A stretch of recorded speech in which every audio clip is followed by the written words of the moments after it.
Amis d'usinage, bonjour et bienvenue dans ce QDN Focus spécial usinage. Justement, souvent on me dit ouais, t'en fais pas assez des vidéos sur l'usinage. C'est vrai que, je veux dire, je rappelle que c'est un domaine où je suis plutôt vraiment un amateur, on va dire, comparé à l'électronique, mais enfin bon. Ça n'empêche pas que c'est un domaine que j'aime beaucoup et ça a tout à fait sa place dans Syrob. Alors aujourd'hui c'est un QDN Focus où je vais vous montrer quelques trucs là que j'ai commandé chez une boîte qui s'appelle RC Machine. Des gens qui sont des fournisseurs enfin de pas mal de choses et qui sont basés au Luxembourg et chez qui j'achète des fois des trucs. Alors aujourd'hui qu'est-ce que je vais vous montrer? Alors en fait à la base ce qui m'a attiré c'est ce truc là. Alors ça c'est quoi? On va dire c'est un adaptateur de perceuse sensitif, si on veut, pour mettre sur la poupée mobile d'un tour. Alors, on voit que c'est un petit peu collant, parce que je ne l'ai pas encore ouvert. Et il faudra que je le nettoie, parce que c'est un petit peu plein de graisse protectrice. Enfin voilà, donc globalement, ça se présente comment? On voit ici un cône morse CM2, qui correspond à celui de la poupée de mon tour, on va voir ça tout à l'heure. Et elle a tout simplement ce système qui permet de faire coulisser cette partie-là, sur lequel il y a un adaptateur de type, si je me rappelle bien, voilà, B6, sachant que B6, en gros, c'est aussi une norme, on va dire, de couplage, généralement avec des mangrins, des trucs comme ça. On va dire, c'est un petit peu comme les CM, hein. CM, ça veut dire code morse. Et B, c'est des codes morse raccourcis en fait, si on veut. Alors c'est pareil, dans les B, il y en a plein de sortes, selon les diamètres. Et pareil, les codes morse, c'est une norme qui existe depuis très longtemps. Il y a CM1, CM2, CM3, ça doit aller jusqu'à 5, voire 6, voire même peut-être plus, à vrai dire. Je ne sais pas jusqu'où ça va exactement. Donc voilà, alors, bien sûr ce truc-là, pour qu'on l'utilise, il faut avoir quelque chose à mettre au bout. Et j'ai donc commandé aussi ce mandrin, qui d'ailleurs coûtait plus cher que l'adaptateur, mais qui, ma foi, enfin bon, je l'ai regardé, je ne l'ai même pas encore sorti. C'est pareil, on peut voir qu'il est mis dans sa graisse protectrice. Mais voilà, qui m'a l'air, ma foi, de très bonne facture.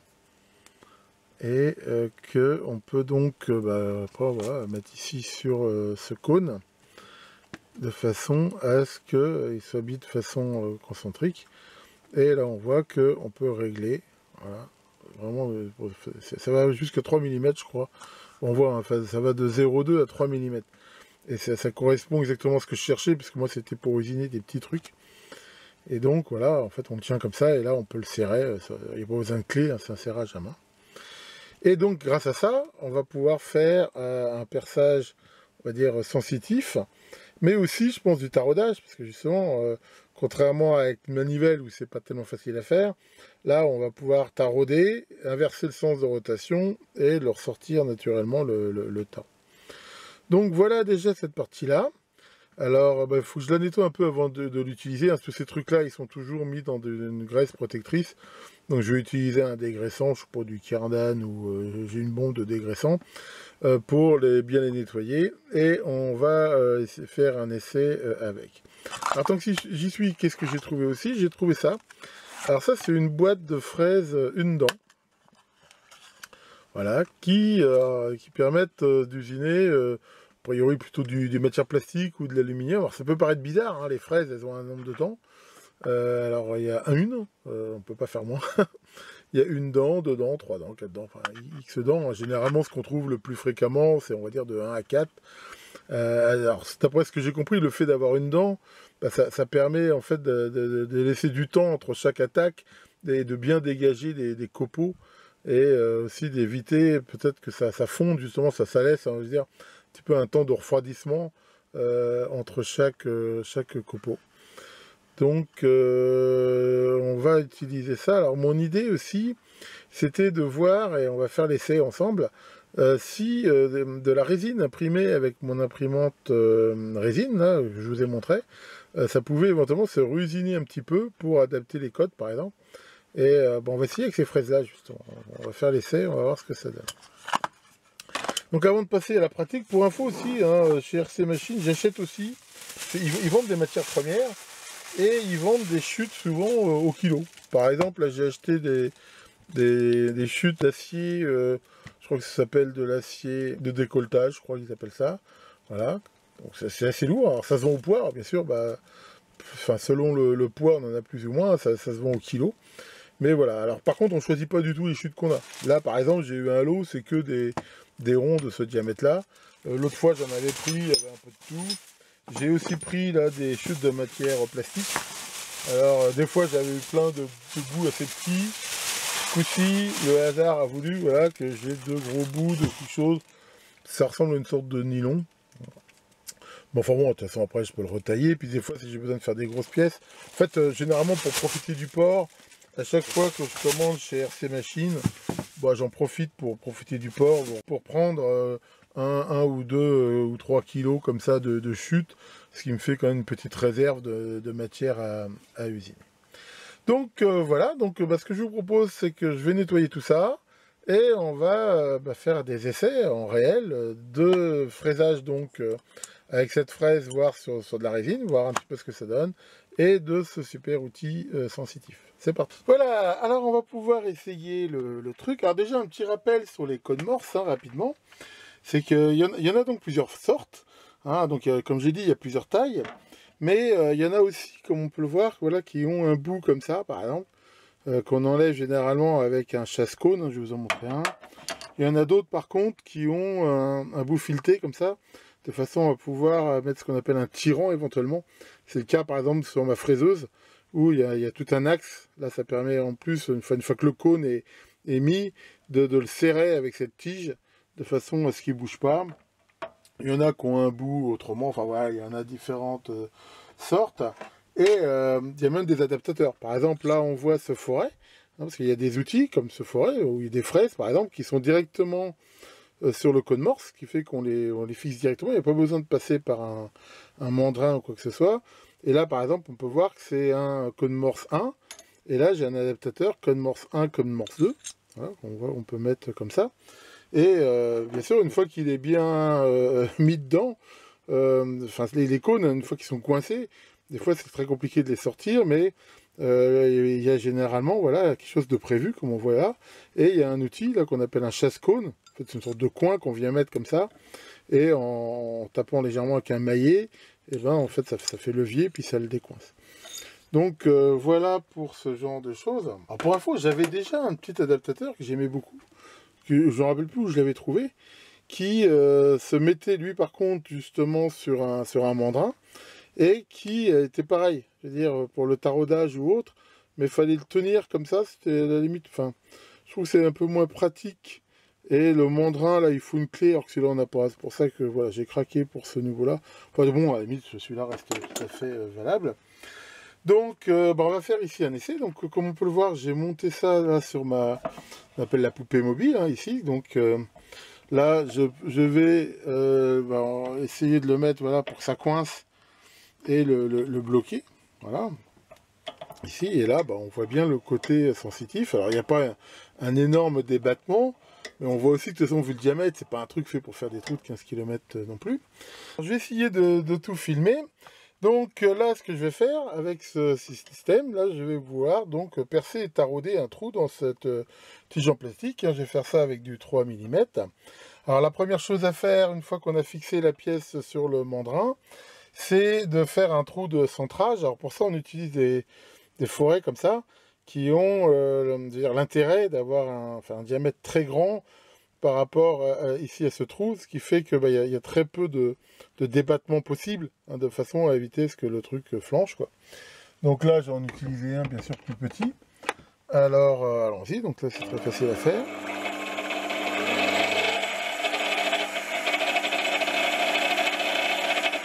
Voilà, donc là voilà mon avant-trou. Alors après là c'est du plastique, il faut éviter quand même d'aller trop vite parce qu'il ne faut pas que ça fonde.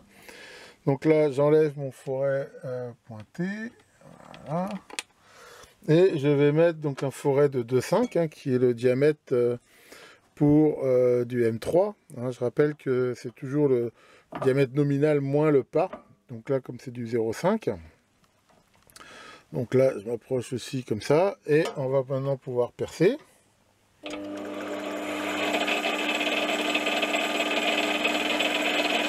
Voilà, donc là c'est vrai que c'est très pratique par rapport à ça va beaucoup plus vite.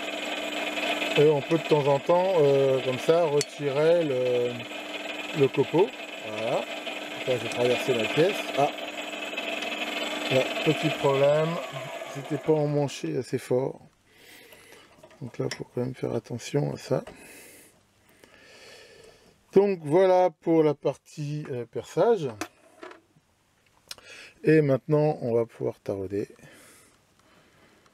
Voilà, donc là, je mets mon tarot. Donc là, l'idée, bien sûr, ça va être d'avancer doucement et de le laisser avancer, on va dire, à son rythme, de façon à arrêter le moteur quand ça sera arrivé à peu près au bout. On inversera le sens et le tarot pourra ressortir. Alors là, le plastique, des fois, moi, je lubrifie avec un peu d'alcool. Voilà, je mets pas de trucs gras. Alors allons-y doucement. Donc là, faut aller, c'est pas la peine d'aller vite. Hein. Voilà, là on voit que le tarot a pris, on voit qu'il avance tout seul, gentiment. Et que là, il est arrivé au bout, alors il se tourne. Il a dû sortir un petit peu, je sais pas, c'est pas très bon. Je vais inverser le sens.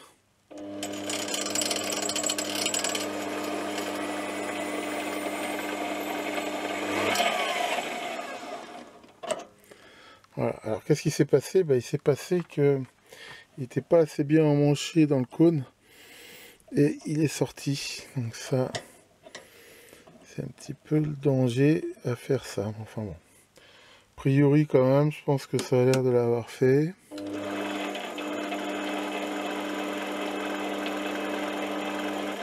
Ah, en fait, j'ai peut-être été un peu trop loin.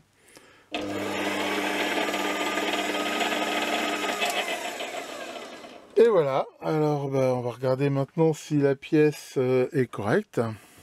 Je vais l'enlever du mandrin. Bon, après, c'est sûr qu'il faut que je m'habitue un petit peu, hein, c'est comme tout. Là, je vous dis, c'est la première fois de ma vie que j'utilise ce truc. On le fait en live. Donc, voilà, a priori, le taraudage a l'air pas mal. On va regarder avec une vis. Donc là, j'utilise mon petit outil là, qui est très pratique. Hein, je vous l'avais déjà montré là pour tester les trucs. Donc, le 3, c'est ici. Et voilà, on voit que ça le fait très bien, impeccable. Il n'y a pas de jeu, c'est impeccable. Et on ne laisse pas le clé de mandrin, parce que si jamais le moteur se met à tourner, on se la prend dans la tronche. Enfin voilà, donc globalement comme ça, a priori quand même, je suis plutôt content. Je pense que surtout quand je voudrais faire aussi des fois des trucs un petit peu en série, parce que souvent, quand je fais des colonnettes comme ça, par exemple, à une taille donnée, souvent, j'en fais pas une, j'en fais 3, j'en fais 4, j'en fais 10. Et là, grâce à ça, voilà, on les monte, hop, ça ira beaucoup plus vite, je pense déjà pour percer et après pour tarauder. Donc globalement, je regrette pas mon achat, c'est plutôt pas mal. Alors maintenant, on va regarder les fraises. Voilà, alors on va pouvoir faire l'essai. Donc quand j'avais fait mes premiers essais de dessin et d'impression résine, je m'étais amusé à me faire ces petits cubes de 10 par 10 et avec un trou interne justement de 2,5 et j'avais déjà fait l'essai de le tarauder à 3 et le taraudage s'était bien passé, donc c'était déjà un premier essai. Mais là, ce que je vais faire, je vais essayer justement de les usiner dans l'idée de se dire, voilà, est-ce qu'une pièce comme ça, une fois qu'elle est imprimée, si on a besoin de la rectifier un petit peu, on peut éventuellement la fraiser. Donc là, je sais qu'il ne faut pas déjà trop serrer, mais enfin bon, ici. Et alors, je vais déjà essayer, on va faire 2 essais avec une fraise petite et grosse. Donc là, je vais prendre la 3. Donc que je mets ici dans cette pince, hein. Je rappelle sur ma fraiseuse, c'est pareil, c'est un cône CM2 avec un tirant justement, dans lequel là j'ai mis ce qu'on appelle un porte-pince. Hein, alors c'est pareil, il y a différents types de pinces, hein, c'est des trucs qui s'appellent ER, il y a les ER 11, les ER 16, les ER, enfin voilà, il y a différents types, ça c'est de la ER 25. Voilà, et ce qui permet d'avoir aussi un serrage excellent et très concentrique. Donc là, je vais serrer ça. Voilà. Et on va faire donc un premier essai de fraisage. Alors, au niveau des vitesses, je pense... Alors, je ne sais pas ce que j'ai vu, ça fond pas tellement ce truc-là, mais on va quand même pas aller trop vite. Ouais, on va essayer, là, je suis à 680 tours. On va déjà faire un premier essai. À vrai dire, c'est pareil, hein, honnêtement, je fais ça en live. J'ai jamais essayé, donc on va essayer, par exemple, de faire une petite rayure, là. Et de voir un petit peu ce que ça donne avec une passe, on va dire, voilà, on va pas prendre trop de d'épaisseur. Alors allons-y.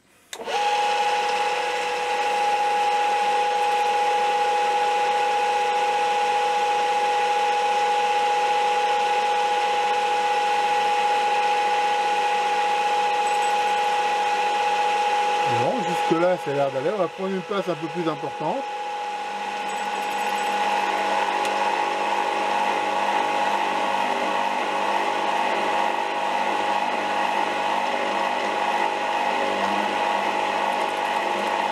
Donc voilà, avec une passe à peu près d'1/10, ça a l'air de le faire. Ça a l'air de le faire, ça n'a pas éclaté. Alors je vais essayer d'aller plus vite pour voir si c'est mieux ou pas. Donc là, je vais à 2000 par exemple pour voir. Et pareil, je prends une passe un peu plus forte et on va regarder si ça fond ou quoi. C'est parti.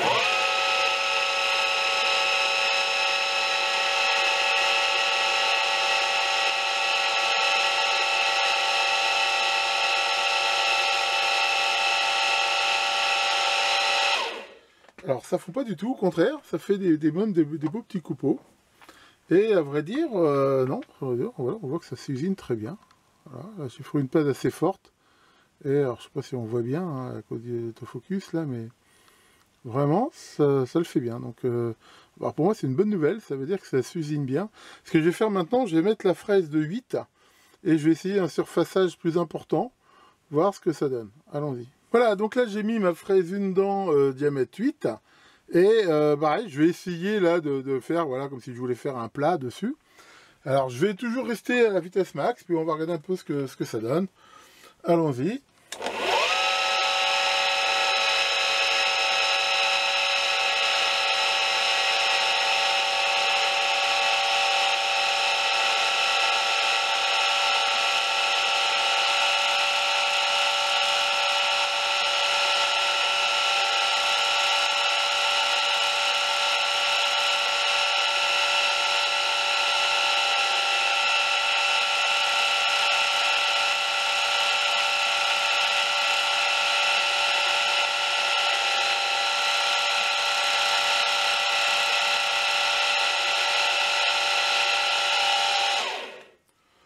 A priori, ça le fait bien. Donc j'ai aussi un très bon état de surface.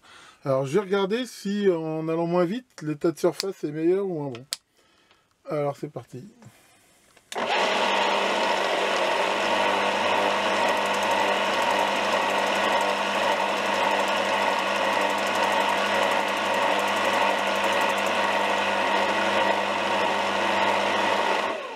Bon, eh ben, il n'y a pas photo, c'est beaucoup moins bon. Déjà, ça tape un peu, donc ça a tendance un petit peu à les brécher.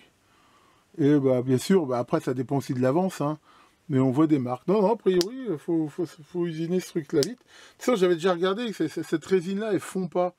Donc, elle a tendance plutôt à se casser, donc là, elle se pulvérise. Donc, je vais refaire un dernier essai.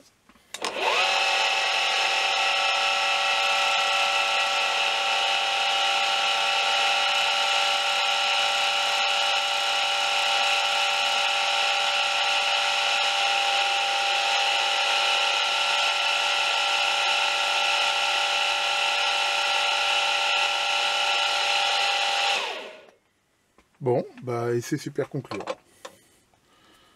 Voilà, je vais enlever la pièce. Et là, on peut voir que voilà, ça s'est pas du tout ébréché et que l'état de surface, bah, il est excellent. Vraiment. Donc, ça prouve que ce genre d'impression résine, avec des fraises au moins une dent comme ça, je n'ai pas essayé avec d'autres, hein, et à vitesse relativement élevée, avec quand même des passes, là, j'en ai fait jusqu'à 5/10, voire plus, bah, ça le fait très bien. Et ça, ma foi, c'est plutôt une bonne nouvelle, dans la mesure où j'avais vu que, enfin, moi quand j'avais fait ces trucs-là, il y avait des tolérances qui n'étaient pas forcément super bonnes, enfin on va dire que c'était de l'ordre du 10e, quoi. Donc là, ça me permettra sur certaines pièces mécaniques, éventuellement de les faire avec un petit peu plus de cote, et sur certaines faces, éventuellement, de les reprendre pour les amener exactement au code que je veux. Voilà pour ce petit QDN Focus et ces petits tests d'usinage qui, ma foi, sont plutôt concluants et je suis assez content et surtout vraiment, enfin, Je suis assez content de ce test sur la résine, vraiment, ça m'ouvre quelques perspectives intéressantes. Tiens, Maurice, ça va Maurice? Oh non, mais on t'entend pas bien, qu'est-ce qui t'arrive? T'es malade? Ah, qu'est-ce que t'as? La diarrhée? Oh là là là là. Ah, qu'est-ce que je peux faire pour toi? Bah, je sais pas, il y a l'Imodium, mais bon... Bah, sinon, il y a un bon vieux remède de bonne femme qui marche depuis toujours, hein, ça s'appelle la carotte. Mais oui, c'est un petit peu douloureux. Mais on n'a rien, c'est rien. Qu'est-ce que tu dis, Pincette? Que c'est aussi un excellent contraceptif. Oui, on peut aussi voir ça comme ça. Bon, allez, là-dessus, que tape le démon des taraudages vous fasse de bon flûtage et à très bientôt pour de nouvelles vidéos. Maurice, mais putain, lâche ce fusil.